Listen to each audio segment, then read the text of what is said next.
Magandang hapon, ma'am. Anong name nyo, ma'am? Mengay po. Si Mengay, parang for the second time. Wala kang kasama ngayon, ah. Pag-meet lang po ako sa kanila. Yes, Mengay nga pala, ma'am. Nasakay ko na yan, tsaka pinalo niya po ako. Thank you. Trabaho mo pala sa ano, ma'am, no? Sa Kogyo? Milk tea ba yun? Hindi po. Ano yun?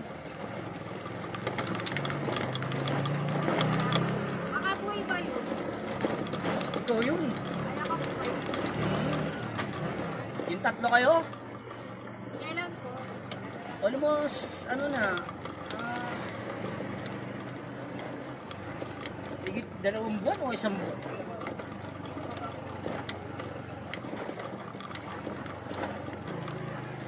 Okay.